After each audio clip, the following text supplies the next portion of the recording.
Alhamdulillah, wassalatu wassalam ala rasulillah, wa ala alihi wa sahbihi wa man walah. Chers frères, chères sœurs, salam alaikum wa rahmatullah wa barakatuh. Je tenais dans un premier temps à remercier les organisateurs de la journée du 11 janvier, le samedi 11 janvier, qui fut une journée consacrée à un séminaire autour du Hajj et de la Umrah. Je tenais à remercier les organisateurs pour avoir tenu ce genre d'événement. Ensuite, je tiens à vous remercier, vous, chers frères et chères sœurs, de votre enthousiasme, de votre patience et de votre présence pour cette rencontre qui, je l'espère, Inch'Allah, aura été enrichissante à travers les différentes thématiques que nous avons abordées durant ce séminaire. Il était prévu initialement de consacrer la dernière demi-heure du séminaire à une séance questions-réponses. Hélas, les aléas de l'organisation, les imprévus qui se sont glissés dans la tenue de ce séminaire nous ont obligés à repousser la fin du séminaire à 18h, ce qui malheureusement ne nous a pas permis de nous pencher sur cette fameuse séance questions-réponses d'une demi-heure. Et je vous avais promis, et chose promise, chose due, d'enregistrer une capsule qui sera consacrée aux différentes questions que vous avez posées, et c'est l'objet même, Inch'Allah Ta'ala, de cette capsule. Alors je tiens à préciser que les questions que vous m'avez envoyées via le QR code qui vous avait été présenté lors de la journée du séminaire, il y a de nombreuses questions qui étaient à répétition. Donc j'ai dû fusionner des questions les unes avec les autres. Parfois aussi, il y avait des questions qui étaient hors propos, à savoir qui n'étaient pas en lien avec le sujet. J'ai dû malheureusement les écarter. Il y a deux questions sur celles que je vais présenter, que j'ai également écartées et qui sont en lien avec l'organisation du Hajj proposée par la structure organisatrice du séminaire, à savoir Umrah Maps. Il y a la question de la carte, donc des différentes offres possibles pour le Hajj. Une personne parlait de savoir si elle pouvait rester plus de 16 jours. Et il y avait une autre question liée au shifting, donc au changement d'hôtel. Alors je prie les frères et les sœurs qui ont posé ces questions-là de se diriger directement vers Umrah Maps. Normalement, sur cette vidéo, un numéro sera partagé qui renvoie au groupe WhatsApp de Umrah Maps pour poser des questions qui sont d'ordre pratico-technique et qui ne relèvent pas de mes compétences. Moi, j'ai été invité à cette rencontre sur demande des organisateurs afin de pouvoir dispenser un séminaire autour du Hajj et de la Umrah. Donc, mes réponses aux questions seront ou relèveront plutôt de questions et de réponses purement juridiques islamiques, autrement dit religieuses. Commençons maintenant par la première question qui a été posée. Bon, j'ai dû aussi reformuler quelques questions pour plus de précision et de clarté, bien évidemment. La première des questions: pouvons-nous payer un Hajj à nos parents? Alors, partons du principe que dans l'absolu, des parents qui n'ont pas les moyens pour aller accomplir le pèlerinage, ils en sont dispensés jusqu'à preuve du contraire, à savoir que leur situation financière s'améliore, ils ont réussi à rassembler un certain capital pour le consacrer au pèlerinage. À ce moment-là, le Hajj leur incombera si la condition physique leur permet également pleinement de l'accomplir. Cependant, rien n'interdit à des enfants, à une fratrie, d'offrir le Hajj à leurs parents. Ce n'est pas interdit. Voilà donc la réponse à cette question, Inch'Allah. La deuxième question: un schizophrène peut-il faire la Umrah et serait-elle validée malgré le peu de connaissances en islam? Peut-il guérir grâce au pèlerinage? Alors bien sûr, si la personne atteinte de cette maladie psychologique et la schizophrénie, si elle est pleinement consciente de ses actes, elle peut bien sûr accomplir le pèlerinage ou la Umrah sans aucun problème. Alors si elle n'est plus vraiment responsable de ses actes, elle est dispensée. Parce que parmi les conditions qui fondent toute responsabilité religieuse d'un croyant, il y a le fait d'être doué d'intelligence, à savoir d'avoir sa raison, son sens du discernement. Si une personne n'a pas ce sens du discernement, donc elle n'a plus vraiment sa raison, elle est dispensée de ces actes cultuels au nombre desquels nous comptons bien sûr la Umrah et le Hajj.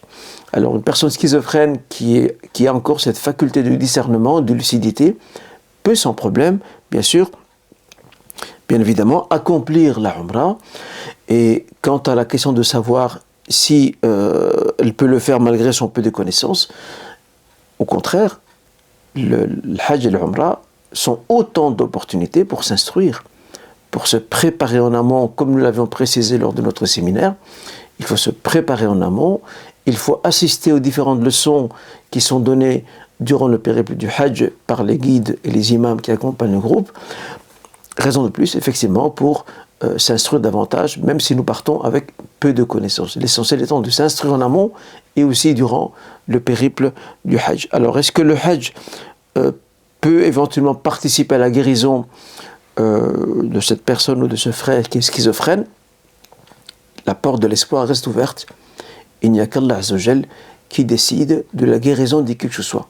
Mais il va de soi que le pèlerinage, lorsqu'il est fait sincèrement, lorsque le croyant s'y consacre avec son âme et son cœur, Allah Azza wa Jal, s'il le veut, il peut sans problème accorder la guérison à ce frère ou à cette sœur qui souffre de cette maladie. Et de toute façon, derrière la réponse à toute invocation, il y a une sagesse, quelle que soit la nature de la réponse qu'Allah Azza wa Jal prédestine à ce serviteur. Troisième question, si nos parents nous ont amenés au Hajj durant notre enfance, adolescence, est-ce que je dois quand même m'acquitter aujourd'hui en tant qu'adulte du Hajj? Alors pour ce qui est de l'adolescence, si l'enfant a franchi le seuil de la puberté, là le Hajj compte comme étant un Hajj obligatoire. En revanche, si les parents se sont fait accompagner de leurs enfants avant l'adolescence, ce Hajj-là, ce sera un Hajj valide pour eux, pour ces enfants, mais il ne comptera pas pour le Hajj obligatoire, ce qu'on appelle Hajjatul Islam, le pèlerinage de l'Islam, à savoir le pèlerinage du pilier de l'Islam, qui est ce cinquième pilier de l'Islam que nous a enseigné le prophète sallam et sur lequel nous sommes revenus lors de notre présentation du séminaire.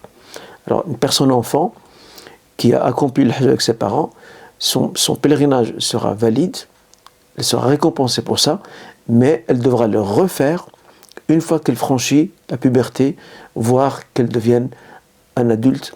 Là, ce sera son pilier obligatoire qu'elle accomplira. Nous avons un hadith d'Ibn Abbas. Dans ce hadith, il est rapporté que l'enfant qui accomplit le pèlerinage, ou l'enfant qui accomplit le pèlerinage, puis qui franchit le seuil de la puberté, se devra de faire Hajjatul Islam, se devra d'accomplir le pèlerinage de l'Islam, autrement dit, le pèlerinage qui incarne le pilier important et obligatoire de notre dîn. Quatrième question, à partir de combien de mois de grossesse est-il déconseillé pour la femme de faire le Hajj? Est-ce que l'Arabie Saoudite interdit le Hajj aux femmes enceintes? Je commence par la fin de la question. À voir avec leurs organisateurs, que vous partiez avec Umrah Maps ou une autre structure, à voir avec eux, mais à ma connaissance, les autorités saoudiennes n'interdisent pas à une femme enceinte de venir faire le Hajj. Religieusement parlant, ça c'est la suite de la réponse, il n'y a pas non plus de conditions à ce niveau-là. Tout dépendra de la femme, de sa condition physique et de son aptitude à pouvoir faire le Hajj dans les meilleures conditions possibles. Et il y a des femmes qui partent faire le Hajj, l'ayant fait à plusieurs reprises, j'ai vu des femmes faire le Hajj en étant enceintes. Donc tout dépend, ça dépend d'une femme à une autre et d'un état à un autre. Donc il n'y a pas de règle générale là-dessus, mais islamiquement parlant, il n'y a pas de critère à ce niveau quant au nombre de mois de grossesse à partir duquel le pèlerinage serait permis ou ne le serait pas. Il n'y a pas de précision là-dessus. Je rappelle, cela dépend de l'aptitude de chaque femme et de sa situation au niveau de sa grossesse. J'ai entendu dire, cinquième question, que si une femme n'avait pas de mahram, qu'à partir de 45 ans, elle pouvait faire le Hajj avec le groupe et guide, ce qui équivaut à un mahram. Est-ce vrai? Alors je pense déjà que la condition de 45 ans a été levée. Effectivement, dans le passé, c'était une condition qui était imposée. À ma connaissance, de nouveau, à vérifier avec les organisateurs du Hajj ou l'agence avec laquelle vous comptez partir, à ma connaissance, cette condition de 45 ans a été levée. Et la femme peut partir sans problème, faire le Hajj même sans mahram. Ça, c'est sur le plan administratif. Maintenant, sur le plan religieux, le mieux et l'idéal, c'est qu'une femme parte avec son mahram. Ça, c'est une évidence. Toutefois, s'il s'avère difficile d'avoir un mahram pour aller faire le Hajj, dans ce cas précis, elle peut partir avec un groupe, et ça c'est l'avis de l'imam Malik et aussi d'Ibn Taymiyyah qui précise qu'une femme peut partir dans un groupe sécurisé, où elle est en sécurité. Elle peut aller faire le hajj même si elle n'a pas de mahram qui puisse l'accompagner. Donc en résumé, le meilleur c'est de le faire avec son mahram, mais si c'est difficile, s'il y a des conditions contraignantes empêchant de l'accomplir en compagnie de son mahram, partir avec un groupe sera, Inch'Allah, une dérogation religieuse soutenue par plusieurs savants, dont ceux que je viens de citer, Inch'Allah. La sixième question: est-ce autorisé de prendre un moyen de contraception lors de notre Umrah ou Hajj pour ne pas tomber indisposé à ce moment-là? Rien n'interdit, islamiquement parlant, à une femme d'user de moyens contraceptifs de manière à bloquer son indisposition et qu'elle puisse faire son Hajj de façon complète, sans entrave. Islamiquement, il n'y a rien qui lui interdit cela. Ça vaut pour le Hajj, ça vaut pour l'Umrah, ça vaut aussi pour le jeûne de Ramadan, même si certains gens de science disent qu'il est toujours meilleur de laisser les choses naturelles prendre leur cours. Mais dans l'absolu, il n'y a aucune interdiction religieuse à ce niveau-là, Inch'Allah.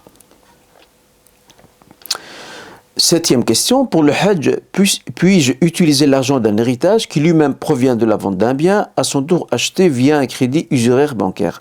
Alors, selon l'avis le plus juste des savants, Inch'Allah, des gens de science, lorsqu'on touche une part d'héritage, et que cette part d'héritage proviendrait d'une source soit qui est douteuse ou alors qui est illicite, celui qui perçoit cette part d'héritage n'est pas responsable de la nature de la transaction ou de l'acquisition faite initialement. Donc elle n'est pas responsable. Et cet argent pourrait lui être licite et elle peut sans problème aller faire le Hajj avec cette somme-là, Inch'Allah Ta'ala. Huitième question: si une femme a ses menstrues jusqu'au jour du retour, son Hajj ne sera pas accompli, que faut-il faire? D'abord, il faut préciser une chose. Pour une femme qui est indisposée pendant le pèlerinage, la seule chose qu'elle ne peut pas faire, c'est le tawaf. Sinon, le reste des rituels du Hajj, se rendre à Minan, à Arafat, à Muzdalifa, procéder au jet donc d'Estelle avec les cailloux, tous ces actes, elle peut les faire sans problème. Nous en voulons pour preuve, c'est que Aïcha radhiyallahu anha, lorsqu'elle a accompagné le prophète sallam l'an 10 de l'Hégire pour accomplir le Hajj, au moment d'arriver à la Mecque, elle est devenue indisposée, ce qui l'a chagriné. Le prophète sallam lui a dit If'ali ma yaf'alu al-Hajj ghayra an la tatufi bil bayt. Fais et accomplis ce que font les pèlerins, sauf excepté le fait de tourner autour de la Kaaba. Donc là, on voit clairement, et le hadith est rapporté par le Bukhari et Muslim, on voit clairement que la femme indisposée, la seule chose qu'elle ne peut pas faire, en tout cas dans les médias, c'est le tawaf. Sinon, sans problème, elle peut accomplir le reste des rituels. Alors, un conseil que j'ai envie de donner ici est le suivant. Tout dépendra bien sûr du moment où la femme tombe indisposée. Il y a trois situations possibles. La première situation, c'est que dès son arrivée sur le lieu saint, imaginons qu'elle arrive et que quelques jours avant le début du Hajj, au moment où elle va commencer par la Umrah, comme nous l'avions expliqué lors du séminaire, elle devient indisposée. Là, elle peut changer son intention. Elle peut changer son intention et passer de la formule rituelle qu'on appelle le tamattu à celle de Qiran. D'accord? À celle de Qiran, qui pourra lui permettre de refaire plus tard, Inch'Allah, la Umrah, dès que ce sera possible, Inch'Allah Ta'ala. Ça, c'est la première situation. Ça veut dire qu'elle peut par après, une fois qu'elle retrouve sa situation initiale, elle pourra, et qu'elle est toujours à la Mecque, elle pourra refaire, s'il le veut, à ce moment-là, la Umrah. Ça, c'est une première situation. La deuxième situation, c'est qu'elle tombe indisposée au moment d'accomplir ce qu'on appelle Tawaf al-Ifada. Rappelez-vous, Tawaf al-Ifada, c'est le Tawaf qui se déroule le 10e jour du pèlerinage, qui correspond au jour de la fête. Et je l'avais précisé lors du séminaire, le Tawaf al-Ifada, donc le Tawaf de déferlement, peut être retardé 1 ou 2 jours s'il y a trop de monde et qu'il est difficile d'être présent à cause de la foule et peut-être de la bousculade. Troisième cas de figure, et je vais revenir sur le deuxième. Troisième cas de figure, c'est dans le cas de ce qu'on appelle le tawaf d'adieu, tawaf al-wada'. Alors, pour ce qui est tawaf al-wada', la femme qui est indisposée, elle est dispensée de le faire. Elle est dispensée de le faire. Maintenant, revenons sur le deuxième cas. Alors, si la femme voit que la situation d'indisposition risque de se prolonger avec elle, et sachant que le tawaf al-ifada, le tawaf de déferlement, est un pilier du hajj, donc le hajj n'est pas valide sans l'accomplissement de ce devoir du hajj, de ce pilier du hajj, elle peut quand même, par nécessité, par darura, selon l'avis de nombre de savants, parmi lesquels l'école hanafite et Ibn Taymiyyah également, ils autorisent à la femme, même indisposée, de faire le tawaf du déferlement, tawaf al-ifada, parce que son hajj ne sera pas complet si elle ne le fait pas. Et sachant que sa période d'indisposition risque de se prolonger. Sinon, ça veut dire qu'elle va quitter la Mecque sans avoir accompli ce pilier-là, ce qui signifie que son hajj risque d'être invalidé, tant que ce pilier n'est pas complété. Donc là, par darura, par nécessité, même si elle est indisposée, elle fera quand même le tawaf du déferlement, tawaf al-ifada, parce qu'elle ne sait pas faire autrement. D'accord ? Voilà, donc je pense, j'ai fait le tour de tout ça. Alors, je reviens sur un dernier mot par rapport à Aïcha. Aïcha, quand elle a été indisposée, elle n'a pas pu faire la Umrah. Une fois arrivée à la Mecque, elle a fait son Hajj. Donc elle a fait tous les actes qu'il fallait faire du Hajj, hormis le Tawaf. Le prophète ne lui a pas imposé de faire une Umrah après la fin du Hajj, après la fin du rituel du Hajj de Aïcha. Mais c'est elle qui l'a voulu. Elle voulait absolument le faire. Et pour cette raison, le prophète a suggéré à son frère Abdurrahman de l'accompagner vers la mosquée de Tan'im, qui porte aujourd'hui le nom de mosquée Aïcha, d'aller là-bas se mettre en état de sacralisation et de revenir faire la Umrah. Le prophète a voulu quelque part rassurer la conscience de Aïcha, mais il ne l'a pas obligé. Donc ce qui tend à indiquer que le pèlerin qui se met dans l'état de Qiran peut se retrouver dans une situation où la Umrah ne lui est pas incombée, et s'il veut la faire, il l'a fait à la fin du pèlerinage sans aucun problème. Il fait son tawaf avec la niyyah de la Umrah. Et de toute façon, ce genre de détails, Inch'Allah, n'hésitez pas à les poser au guide. Là, je les donne de manière très brève, mais n'hésitez pas, Inch'Allah, quand vous serez sur place et que la situation devait se présenter, n'hésitez pas à interroger vos guides sur place pour qu'ils puissent vous conseiller sur la meilleure façon d'agir, Inch'Allah ta'ala. Là, je reste dans les grandes lignes pour ne pas trop entrer dans les détails de cette question. Alors, la 9e question, comment s'affranchir d'une injustice commise envers des personnes que nous ne voyons plus ou qui ne sont pas musulmanes? Alors, réparer une faute commise envers son prochain est un devoir. C'est un devoir et c'est un droit revenant à la victime. Alors si cette personne, si nous n'avons plus de traces de cette personne-là, qu'elle soit musulmane ou non, eh bien, déjà il y a la notion du repentir qui est importante, de regret, et puis nous pouvons aussi faire l'aumône, sadaqa, même pour une personne non musulmane, sadaqa, pour demander à Dieu que Allah Azza wa Jal puisse effacer grâce à l'aumône donc cette faute commise envers autrui, envers une personne qu'on ne revoit plus et qu'on ne sait pas où elle se trouve exactement. Voilà ce qu'on peut dire, Inch'Allah, par rapport à cette question. J'aimerais faire une première fois la Umrah en groupe, mais sans mon mari. Il me laisse partir. L'âge est là, est-ce autorisé? Bien sûr. L'avis majoritaire des savants autorise, si c'est la première Umrah que la sœur va accomplir, c'est la première fois qu'elle va se rendre au lieu saint pour accomplir l'Umrah, de l'avis majoritaire des savants, elle peut sans aucun souci s'y rendre, même sans son mahram, pour accomplir l'Umrah.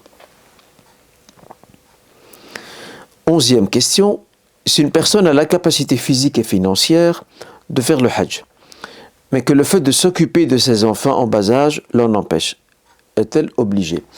Alors le fait de s'occuper de ses enfants en bas âge n'est pas une excuse pour ne pas se rendre au Hajj.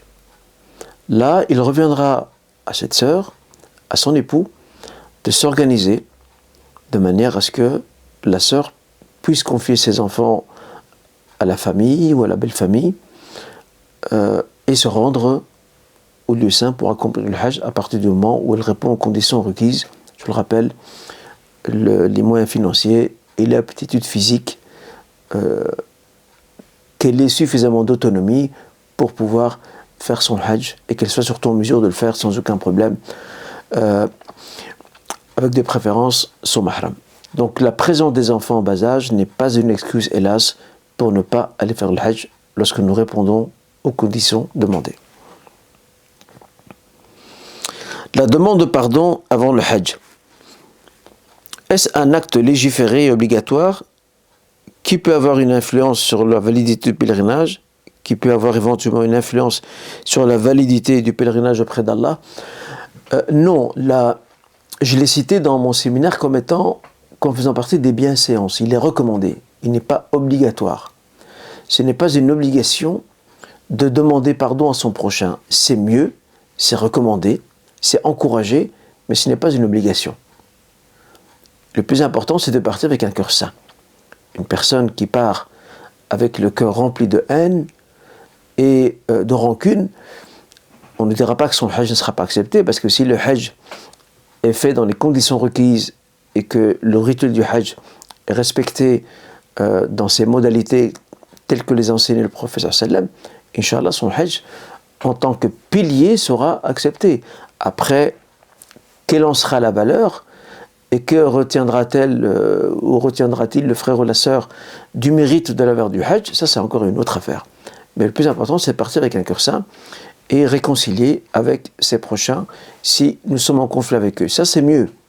Mais ce n'est pas une obligation absolue, ni non plus une obligation de validité du Hajj. Nous passons maintenant à la 14e question. Est-ce que si on fait la Umrah, peut-on avoir l'intention de l'accomplir en tant que Hajj? Car je crains de ne pas pouvoir revenir pour le Hajj. Non. Ceci n'est malheureusement pas possible parce que la Umrah est un acte rituel distinct et le Hajj aussi. Et l'un ne prend pas la place de l'autre. Lorsque nous avons parlé pendant le séminaire de la Umrah que l'on fait en premier lieu en arrivant au lieu saint lors de la période du Hajj, c'est parce que ce rituel prépare au Hajj. D'accord? Il prépare au Hajj dans le cas où on va sur la formule rituelle du Tamattu', où on commence par la niyyah de la Umrah et après, une fois qu'on se désacralise, après avoir terminé la Umrah, on attend le premier jour du Hajj et on se remet en état de sacralisation dans l'hôtel pour se rendre à Minan. La Umrah, elle ne remplace pas le Hajj.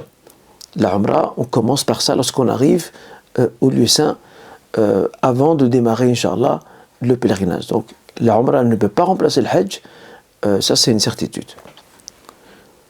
Ce sont deux choses distinctes, bien évidemment. 15e question. Si le Hijr d'Ismaïl fait partie de la Kaaba, la Qibla peut-elle être dans n'importe quelle direction, comme à l'intérieur de la Kaaba? Tout à fait. Parce que lorsque nous sommes à distance de la Kaaba, nous devons faire attention à la direction géographique de la Kaaba. Nous qui sommes ici, nous sommes en Europe du Nord, nous sommes dans le nord-ouest de l'Europe. La Kaaba se trouve au sud-est par rapport au pays où nous résidons, à savoir la Belgique. Mais lorsque nous sommes sur place et que nous voyons la Kaaba, quelle que soit la direction de la Kaaba, de la Qibla, pardon, ou de la Kaaba, ce sera notre Qibla, quand bien même nous sommes à l'intérieur. Que l'on soit dans la face est ou ouest, nord, sud, tant qu'on voit la Kaaba sous nos yeux, ce sera ça notre Qibla. D'accord? C'est ça la différence. 16e question. Pourquoi les gens montent-ils sur le mont de Arafat? Est-ce que cela a été fait auparavant par un prophète? La réponse est non. Il y a malheureusement beaucoup d'ignorance. D'ailleurs, déjà, la montagne de Arafat, on lui prête le nom de montagne de Rahma, Jabal Rahma. Mais ça, c'est une appellation que les gens lui ont donnée. Toutefois, le nom initial de cette montagne, c'est Jabal Arafat. c'est la montagne de Arafat. Le prophète sallallahu alayhi wa sallam lui-même, lorsqu'il a accompli son hajj, il n'est pas monté sur la montagne. Il est resté en bas de celle-ci. Et il a dit ensuite, Arafat kulluha mawqif. Tout l'emplacement de Arafat constitue un lieu de stationnement pour le rituel du jour de Arafat. Alors c'est plus de l'ignorance qui pousse les gens à grimper cette montagne avec tous les accidents malheureusement qui chaque année se déroulent là-bas sur place. Donc le prophète ne l'a pas fait. Les 4 califes et les compagnons et les hommes pieux de la Ummah, aucun ne l'a fait. Donc c'est à éviter, Inch'Allah Ta'ala. Parce que ça ne fait pas partie du rituel du Hajj.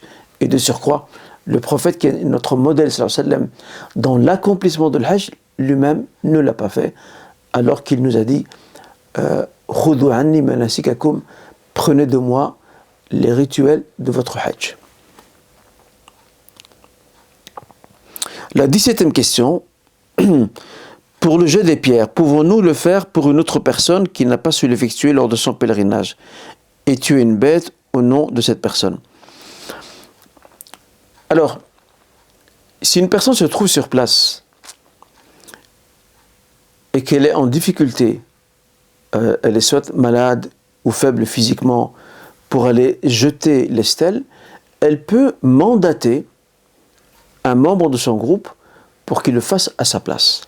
Et cette personne-là devra commencer par ses propres cailloux, puis passer aux cailloux de la personne qui l'a mandaté. En agissant ainsi, la personne mandatée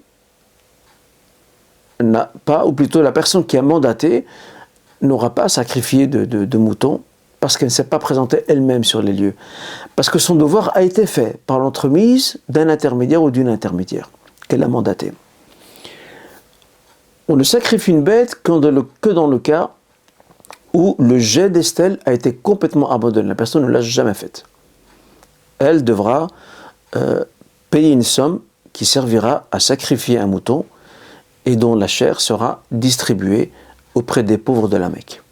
Voilà donc. 18e question. Pouvons-nous faire des doigts en français si nous ne savons pas lire l'arabe lors des rites de notre Umrah? Par exemple, entre Safa et Marwa. Tout à fait. Tout à fait. Il y a déjà des invocations que le prophète a enseignées. Celles-ci, l'idéal, c'est de les dire au moins en phonétique. Alhamdulillah, aujourd'hui, il y a de nombreux petits manuels d'invocations pour le Hajj. Choisissez un dont les sources sont sérieuses et vous pouvez vous baser dessus pour les invocations que le prophète lui-même prononçait et formulait durant le pèlerinage, durant le tawaf ou ailleurs. En dehors de ces invocations enseignées par le prophète lui-même, toute forme d'invocation que vous avez envie de formuler avec vos propres mots, et qui exprime vos propres souhaits et volontés, vous pouvez le faire dans votre langue, que ce soit le français, ou en rif, ou dans n'importe quelle autre langue, en néerlandais, ou une autre langue analogue, Inch'Allah. La question suivante, qui est la 19e question. Lorsqu'on a une dette envers quelqu'un, mais que nous ne savons pas où trouver cette personne, que devons-nous faire? C'est le même principe, ça c'est la réparation d'une dette envers quelqu'un, c'est comme la réparation d'un tort fait envers autrui. Si nous ne retrouvons pas cette personne, cette dette reste à notre actif. Nous avons fait l'effort nécessaire, nous avons déployé toute l'énergie possible pour retrouver cette personne, mais il s'avère qu'elle est introuvable, parce qu'elle est décédée, parce qu'elle a déménagé, parce qu'on ne sait pas où elle se trouve. Dans ce cas-là, le frère ou la sœur qui a une dette financière envers cette personne se devra de la donner en aumône au nom de la personne à laquelle elle devait cette dette. Voilà la réponse à cette question. Alors s'il lui est possible de le faire avant de partir au Hajj, tant mieux. S'il lui est difficile, ça reste une dette. Dès que possible, elle devra s'en libérer au plus vite. 20e question. Je possède un projet immobilier, achat d'un bien en cours. Je suis lié par un contrat avec le promoteur en vertu duquel je verse des mensualités. La construction de ce bien immobilier est toujours en cours. Est-ce considéré comme une dette? Oui, c'est une dette, mais qui n'empêche pas le frère d'aller faire le Hajj. À partir du moment où il sait que ses moyens financiers lui permettent d'aller faire le Hajj, et que ces moyens financiers aussi ne vont pas perturber les mensualités qu'il verse, parce que c'est une dette, les mensualités qu'il verse chaque mois pour son projet d'achat, de construction de ce bien immobilier, il n'y a aucun problème. Mais s'il y a perturbation, c'est qu'il va se retrouver en état de défaut de paiement, avec les conséquences qu'il peut avoir derrière. Parfois, il y a des intérêts, et ça, le croyant doit absolument éviter de se retrouver dans une telle posture. Alors, s'il craint ça, c'est clair que le règlement de sa dette passera avant le Hajj. Mais s'il s'organise de manière à ce que son départ pour le Hajj ne perturbera pas ses mensualités qu'il verse pour son projet, il n'y a aucun problème d'aller le faire, Inch'Allah. Nous arrivons, Inch'Allah, au terme de nos questions. Je voudrais faire des tawafs, 21e question, je voudrais faire des tawafs au pied de la Kaaba. Pourrais-je ignorer la règle qui stipule un seul tawaf en sacralisation au pied de la Kaaba pour la toucher? Alors ça, c'était une règle qui est plus en vigueur pendant la Umrah. Le Hajj, c'est un peu différent parce qu'une fois que vous avez fait le tawaf, que ce soit pour la Umrah ou le jour du tawaf du déferlement, vous ne portez plus de ihram. Et si vous ne portez plus de ihram, vous pouvez entrer à la mosquée Al-Haram de la Mecque pour accomplir autant de tawaf que vous voulez. Voilà ce que je peux répondre. Comment puis-je répondre à cette question?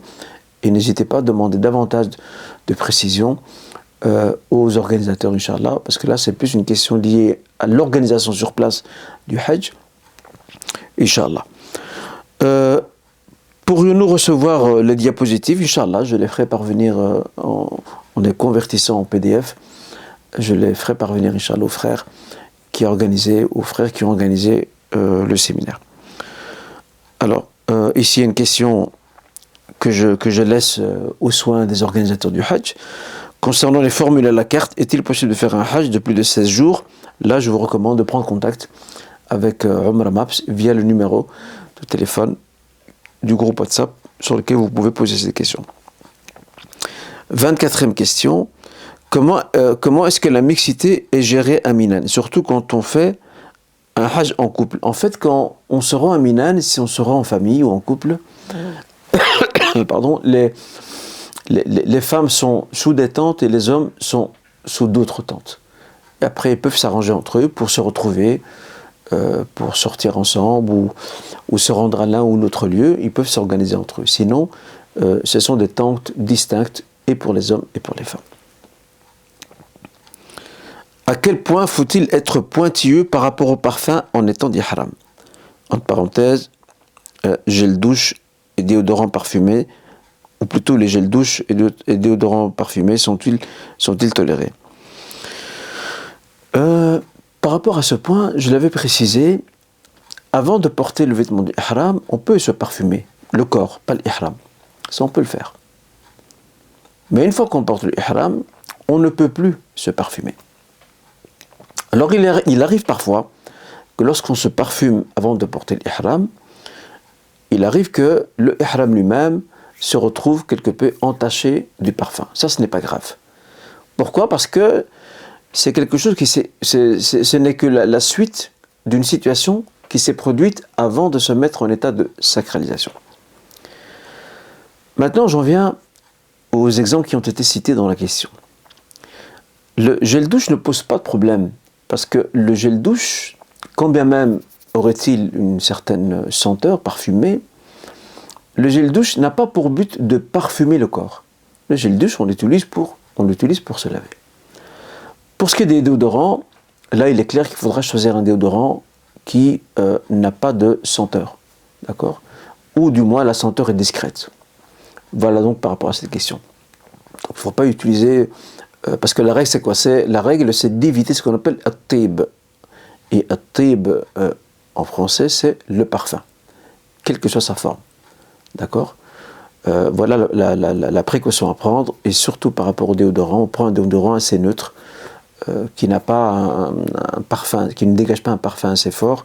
Ce sera de l'ordre de la prudence, Inch'Allah, pour ne pas affecter son état de sacralisation. Très bien. Dernière question, la 26e. Merci beaucoup pour le séminaire. Est-il permis de recueillir et d'emporter les invocations de ses proches pour les faire durant son Hajj ou Umrah? Merci. Oui, bien évidemment. Si vos proches et vos amis ont des demandes particulières et que vous craignez de les oublier, vous pouvez les noter. Vous pouvez les noter. Et quand vous vous rendez sur place, Inch'Allah, vous faites ces invocations pour elles et pour vous. Donc pour ses proches, ses personnes proches, et vous-même, Inch'Allah, sans aucun problème. Je termine, Inch'Allah, par une petite conclusion suite à cette séance de questions-réponses. Je dirais ceci, je l'avais évoqué et mentionné lors de notre séminaire. L'objectif ultime du séminaire, c'est de revenir de là-bas transformé, d'être une nouvelle personne, de répondre à cette promesse faite par le prophète sallam dans ce célèbre hadith dans lequel il dit « Man hajja falam yarfuth wa lam yafsuq raja'a ka yawmi waladathu ummuh » C'est lui qui accomplit le hajj et qui ne tient pas de propos obscins et qui ne commet pas des actes de turpitude rentrera de là-bas comme si il venait de naître et de sortir du ventre de sa mère. Il sortira complètement purifié de ses fautes. Alors revenir transformé ne signifie pas que ce croyant ne commettra plus de fautes. Nous sommes des pécheurs par nature. Et quand je dis par nature, nous ne sommes pas nés pécheurs, mais nous avons ce penchant, hélas, on reste des êtres humains, nous avons ce penchant pour le péché et la faute. Le plus important, c'est de voir qu'il y a des lignes qui ont bougé dans le changement de cap de notre vie. C'est ça le plus important. C'est que je suis beaucoup plus assidu dans la prière. Je me consacre beaucoup plus au Saint-Coran. Je m'adonne un peu plus au dhikr. Je suis moins insouciant. Je fais plus attention à pas mal de choses dans le courant de ma vie ou dans le cours de ma vie. Ce sont ces quelques lignes de démarcation qu'il faut faire bouger à notre retour du Hajj. Ça ne signifie pas que dans le restant de nos jours, on ne fera pas d'autres fautes, certainement. Mais nous sommes mus par cette éthique du repentir qui nous amènera à chaque fois à nous corriger, à nous remettre en question et à revenir vers Dieu lorsque faute se présente. Ça, c'est un point. J'avais aussi oublié de préciser concernant ce qu'on appelle les 3 jours qui suivent le jour de la fête. Donc le jour de la fête, c'est ce qu'on appelle Dhul Hijjah, donc le jour de sacrifice, donc Yom al-Nahr, donc Al-Ashr Dhul Hijjah, donc le 10e jour du mois de Dhul Hijjah. Les 3 jours qui suivent sont surnommés Ayyam al-Tashriq. C'est le 11e, le 12e et le 13e. Je rappelle que le pèlerinage se termine le 13e jour du mois de pèlerinage, du mois de Dhul Hijjah. Alors, pourquoi on les appelle Tashriq? L'une des explications qui a été avancée, c'est que les Arabes à l'époque, les Arabes avaient comme habitude, durant ces 3 jours-là, au petit matin, donc après le shuruq, d'aller étaler de la viande afin de la sécher, ce qu'on appelle aujourd'hui al-qaddid. C'est pour ça qu'on appelle ça Ayyam al-Tashriq. C'est lié au terme shuruq. D'accord? Voilà ce que je peux dire par rapport à ça. Ce sont quelques petites précisions qui, je l'espère, vous seront utiles. Et je tiens à nouveau à rappeler que l'objectif de mon séminaire, c'était de vous dérouler le périple du Hajj et de ne pas vous inonder de détails juridiques, donc fiqhi, juridiques, religieux, dont je suis pratiquement certain que les 3/4 seront oubliés après le séminaire, sachant qu'entre le séminaire et le Hajj, plusieurs mois nous séparent. J'ai vraiment voulu faire un déroulement du périple du Hajj en insistant sur les points essentiels quant aux petits détails liés à certaines infractions que commet le pèlerin, à des manquements au niveau du rituel dans lequel il pourrait tomber. Tous ces détails-là seront certainement traités dans le cadre de cours, de leçons qui seront, Inch'Allah, dispensés au moment venu, un peu avant le Hajj, voire durant le séjour dans les lieux saints, Inch'Allah. En tout cas, je vous souhaite à toutes et tous le meilleur et j'invoque Allah Azza wa Jal qu'il puisse vous combler par l'accomplissement du Hajj pour cette année, pour celles et ceux qui sont désireux de le faire. Que Dieu vous récompense. Merci beaucoup pour votre confiance et j'espère, Inch'Allah, que nous aurons d'autres opportunités et occasions de se retrouver autour d'une conférence ou d'un séminaire sur d'autres sujets. Barakallahu fikum à toutes et tous, que Dieu vous préserve et qu'il vous accompagne par sa grâce, sa clémence et sa bienveillance. Wassalamu alaikum wa rahmatullahi wa barakatuh.